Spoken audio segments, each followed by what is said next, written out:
सबसे पहले खबर यह कि सुप्रीम कोर्ट में पंजाब और खैबर पख्तूनख्वा में इलेक्शन से मुताल्लिक केस की समाअत हुई है। चीफ जस्टिस उमर अता बंदयाल ने कहा कि कानून किसी को इलेक्शन मुलतवी करने का इख्तियार नहीं देता, सिर्फ अदालत ही इलेक्शन की तारीख आगे बढ़ा सकती है। वो जिस हुक्म का जिक्र कर रहे हैं उस पर अमल हो चुका है। जस्टिस एजाजुल हसन ने कहा कि असल मामला इलेक्शन कमीशन के हुक्मनामे का है, अदालती हुक्म इलेक्शन कमीशन पर लाजिम था। चीफ जस्टिस ने यह भी कहा कि फुल कोर्ट की इस्तदा मुस्तरद नहीं की, कहा था फुल कोर्ट को बाद में देख लेंगे। अदालत ने सेक्रेटरी दिफा को कल सुबह तक तहरीरी रिपोर्ट जमा करवाने का हुक्म देते हुए कहा कि बड़ी फौज मसरूफ है तो नेवी और एयरफोर्स से मदद ले ले।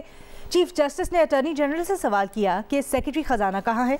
अटॉर्नी जनरल ने जवाब दिया, सेक्रेटरी खजाना की बीमारी के बायस एडिशनल सेक्रेटरी ने रिपोर्ट जमा करवाई है।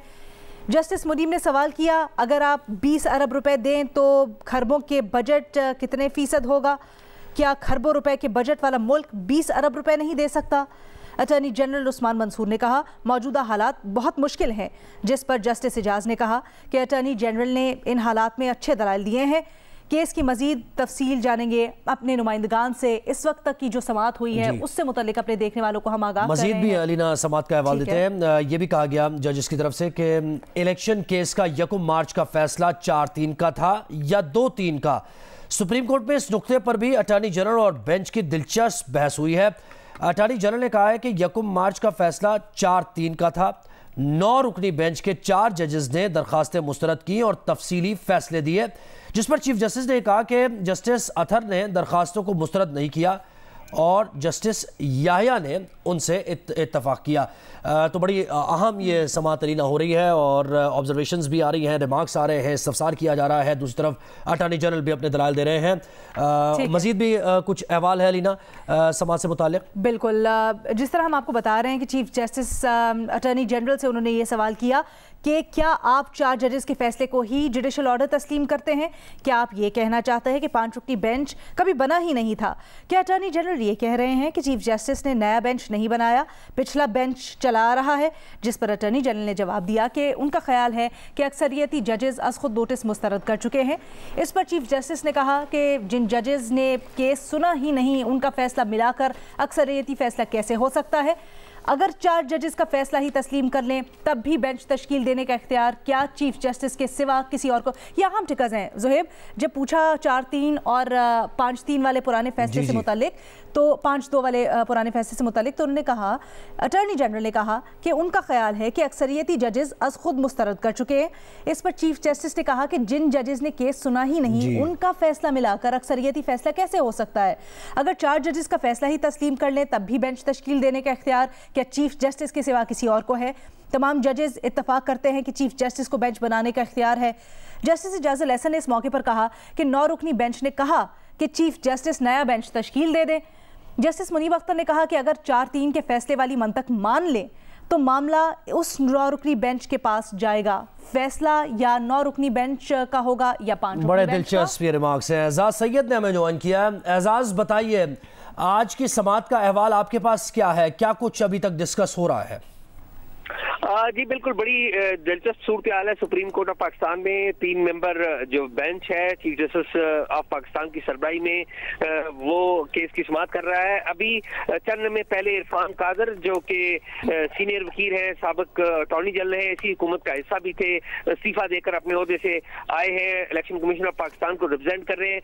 उन्होंने अपने तफसीली दलाइल जो है वो मुकम्मल किए हैं और ये दलाइल इसलिए भी बड़े अहम है कि इन्होंने बड़े सलीके से जो अदालती तरीकाकार का ख्याल रखते हुए इन्होंने मुअज़्ज़ज़ जज साहिबान, जिसमें चीफ जस्टिस ऑफ पाकिस्तान भी शामिल है, उनके बारे में जो बातें की जा रही हैं उनको भी रिकॉर्ड पे लाया है। जो सबसे अहम बात उन्होंने की, उन्होंने चीफ जस्टिस ऑफ पाकिस्तान को कहा कि आप अपना सारा जो टेन्योर है उसे अच्छे तरीके से आपने निभाया है, लेकिन वो नहीं चाहते कि उनके बारे में, चीफ जस्टिस के बारे में ऐसी बातें उनके मुअज़्ज़ज़ जज साहिबान लिखें। और उन्होंने कहा कि मुअज़्ज़ज़ जज साहब ने लिखा कि जो कोर्ट है वो 1 मैन शो नहीं होना चाहिए। इस पर उन्होंने जो चीफ जस्टिस ऑफ पाकिस्तान को कहा कि इसकी वजाहत जरूर करिए। इस पर चीफ जस्टिस ऑफ पाकिस्तान ने कहा कि मैंने उन जज साहब से पूछा कि ये 1 मैन शो के बारे में आपने किसके बारे में लिखा? उन्होंने कहा कि नहीं, जज साहब ने, चीफ जस्टिस ने कहा कि जज साहब ने मुझे बताया कि उन्होंने एक जनरल बात लिखी है जो कि उनके बारे में स्पेसिफिक वो बात नहीं थी। फिर जो इरफान कादर हैं उन्होंने कहा कि जो इस वक्त जो अदालत है उसमें, इस अदालत के अंदर जो 6 मुअज़्ज़ज़ जज साहिबान हैं वो इस बात को, इस सो मोटो को, इस केस को मुस्तरद कर चुके हैं। उन्होंने तमाम जज साहिबान जो कि इस केस को मुस्तरद कर चुके हैं उनके बारी बारी नाम भी पढ़े। फिर जो इरफान कादर हैं उन्होंने कहा कि इस वक्त सोशल मीडिया के ऊपर भी जज साहिबान के बारे में बड़ी बात हो रही है। उन्होंने कहा कि जिन 2 जज साहिबान ने रिफ्यूज कर दिया था और जिसके बारे में ऑर्डर में भी लिखा गया था, उनको भी जो ये जो नया बेंच तश्कील दिया गया है उसमें ना बिठाया जाता। बिलखसूस जस्टिस मुज़ाहिर अकबर नकवी तो इस बेंच में नहीं है, लेकिन जस्टिस एजाजुल एहसन का उन्होंने जिक्र किया कि जस्टिस एजाजुल एहसन को जो पिछला बेंच था उसमें इसलिए आपने शामिल नहीं किया कि उन पर एतराज आए थे। तो इस पर चीफ जस्टिस ने कहा कि मैंने अपने सैयद हमें डिटेल्स दे रहे हैं। चीफ जस्टिस ने जो इस्तफसार किया है उसके जो जवाबात आ रहे हैं, एजाज वक्तन फवक्तन आपसे डिटेल्स लेंगे।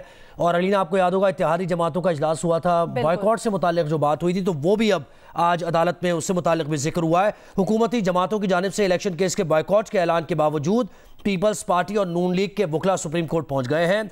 समाअत के आगाज पर चीफ जस्टिस ने पीपल्स पार्टी के वकील फारूक एच नाइक से यह सवाल किया कि आप केस का हिस्सा बन रहे हैं, बॉयकॉट नहीं कर रहे, जिस पर फारूक एच नाइक ने कहा कि उन्होंने बॉयकॉट नहीं किया, सिर्फ बेंच पर तहफ़्फ़ुज़ात हैं। इस पर नून लीग के वकील अकरम शेख एडवोकेट ने कहा कि उन्होंने भी अदालती कार्रवाई का बॉयकॉट नहीं किया है, जिस पर चीफ जस्टिस ने कहा कि सियासी जमातों ने अदालती कार्रवाई का बॉयकॉट नहीं किया तो तहरीरी तौर पर ये बता दें। चीफ जस्टिस ने अटॉर्नी जनरल को मुखातिब करके पूछा कि आपको हुकूमत से क्या हिदायत मिली हैं। अटॉर्नी जनरल उस्मान मंसूर अवान ने जवाब दिया कि हुकूमत आइन के मुताबिक चलती है, बॉयकॉट नहीं कर सकती। इस पर चीफ जस्टिस ने अटॉर्नी जनरल उस्मान मंसूर की तारीफ करते हुए कहा कि संजीदा अटॉर्नी जनरल से ऐसी ही तवक्को थी। और पीटीआई रहनुमा फवाद चौधरी ये कहते हैं कि बॉयकॉट का लफ्ज़ हमारे आइन के लिए अजनबी है, मुमकिन ही नहीं कि सुप्रीम कोर्ट फैसला दे और कोई कहे कि मैं नहीं मानता। अगर वो नहीं मानेगा तो जिस तरह पहले 2 वज़ीर आज़म घर गए, आज कल में वो भी चला जाएगा।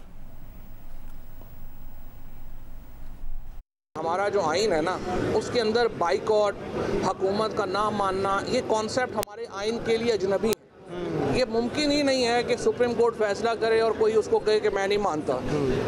और अगर वो नहीं मानेगा तो जिस तरह से 2 वज़ीर आज़म पहले घर गए हैं, तीसरा जो है वो आजकल में घर चला जाएगा, क्या प्रॉब्लम? पहले इन 2 दिनों में या 3 दिनों में हुकूमत ने जो पोजीशन ली थी मीडिया के ऊपर कि हम बाइकॉट कर रहे हैं, ये हुकूमत उससे पीछे हट गई। और रहनुमा नून लीग मोहसिन शाहनवाज रांझा कहते हैं कि फैसला इमरान खान की बालादस्ती का नहीं, आइन की बालादस्ती का आना चाहिए। सुप्रीम कोर्ट के बाहर वो मीडिया से गुफ्तगू कर रहे थे, जिसमें उन्होंने कहा कि एक बच्चे को 2018 में नकल से पास करवाकर इक़्तिदार पर बिठा दिया गया, वो बच्चा 2023 या जब भी इलेक्शन हो दोबारा नकल से पास होकर इक़्तिदार पर बैठना चाहता है।